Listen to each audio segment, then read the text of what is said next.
Wala mangulos ta because by virtue of our baptism we are Christians. Atong gipalayan ang atong timaan kanang mga Muslim, kanang mga pagano, dili man sila mangulos because they are not Christians. Ambot kaning uban na nagpayag sa di mangulos.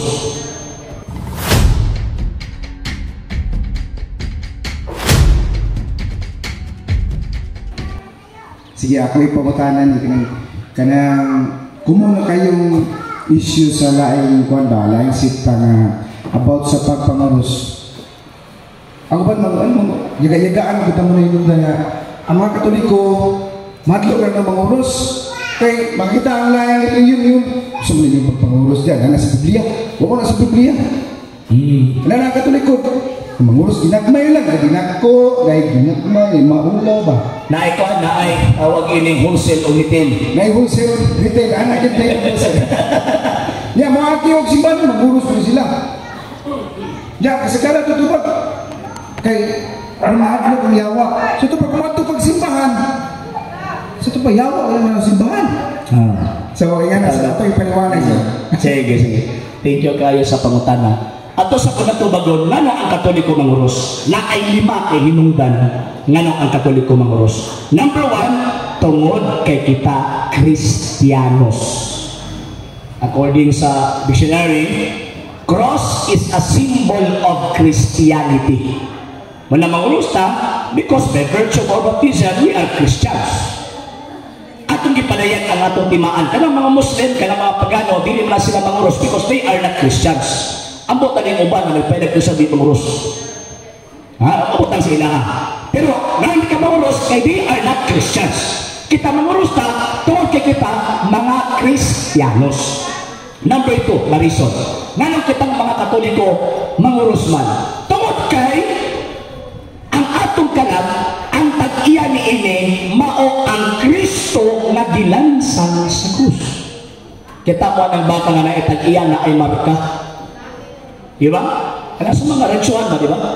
Kanang baka na itag-iya na ano marka, tatakan na sa markas tag-iya. Kita, gitatakan ka sa markas tag-iya diha sa atong bautismo. Diba sa itong bunyag? Ginihugang pa sa nana, ginihugang pa, gimarkaan pa, o marka nga dili madilit, dili. O, manang manguros ta, nga naman kay kinikalag na to na ay tag-iya, kanang gilansang sa krus. Number 3 reason, nanong kitang Katoliko mga manguros man, tungkol kay ang pagpanguros mo kana ang pinakamubo o pinakasimple nga pagsimba. Wala manguros na kay ato ang gisimba, ang Amahan, ang Anak, o ang Espiritu Santo. Masumala sa Biblia, o sa Dios tulo ka personas. Di magpamayon nga, sumala sa demonyo, mga yawa o mga dragon, dili man. Nang magtagsangalan sa Amahan o sa Anak o sa Espiritu Santo, atong gisimba ang Santissima Trinidad. Ikaapat, pagpadayag sa atong pagtuong Katoliko. Pagmanguros garita ang atong gihok na pagtuo, pagtuong Katoliko na nagtuo sa usalaman ka Diyos tulo ka personas. Lastly, nga nang manguros ta, pagpangabog sa yawa. Katong ingon ni mo sir nga, dili ba ako rin nasugat na sa pangapangutana sa klasay. Ni pangutana ko na sa membro ni Soriano. Mr. Seno, ingon pa nimo ang pagpanguros, pagpangabog sa yawa. Sumala pa niya. Ingon ko, usa sa mga rason. Kay 5 man na reason. Usa na sa reason. Pagpangabog sa yawa. Dili pa kamo mga Katoliko manguros sulod simbahan so, mo ipasabot na ako na yawa sulod sa simbahan. Ang atong tubag, kung asa ganya si Kristo aning kalibutanan, naadito ang demonyo magsamok-samok. Sulod sa among simbahan, kay naamang si Kristo diha, naapot ang demonyo diha, magsamok-samok namong nanimba ang Kristo. Mao nang manguros. Kay among abugon ang yawa, pag humanong pagpanguros, lugpat ng mga yawa, mutog pa na sa mga simbahan o sa mga tao, di manguros. Hindi man nila abugon. Anak ko, ikaw dito, manguros ka. Ay sa dili, ikaw na, tugpag na sa imo. Ingon anak na hitabo. Nanong manguros ta, pag moagi ang simbahan na naman, kay naatiha ang ato ang general.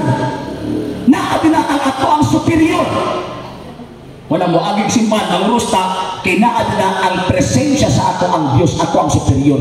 Kanang pagpanguros ba, ang ito nila, pagsimba man ka na. So, ang rusta, sign of salute. Sign of adoration. Muna pag moagi simbahan, manguros, kay naatiha ang Ginoo. Kita mo ng mga sundalo, basta moagi ang tawag ining mga generals, di ba? Musalot ba yun, di ba? Kita kay, by virtue of confirmation, mga sundalo tas Ginoo. Muna pag moagi ka ang tawag ining matagsimbahan, kay naamo na ang ato ang general, generals na mga general, Ginoo sa mga Ginoo, mo nang musalot tabi na pwede mong anas sa kubangan sa altar. Muna tag-amaw. Diba ka na maagita niya ato pagsimbahan mo, kahit nagkasagot ka na, dili oy, katawaan ka mo na, buang mo siya tawanan eh. Ang ato ang salot, maunang nguros ta, o niya kay naabi na ang Santos na Eucharistia, kinahanglan mo piko ang imong tuhod. Philippians chapter 2 verse 10, ang tanang tuhod mga piko pinaagi sa iyang ngalan. Di na kayo magbabaw lang ano, kinahanglan mo piko ang imong tuhod. Sir, di na makapiko na sir, kinahanglan ko arthritis. Accepted na. Pero kung di nakapiko, nyawa kay arthritis, maabot pa naman, taga ako arthritis, kaya mo, pwede nakapiko. Sige, bitaw. Next question mga sir.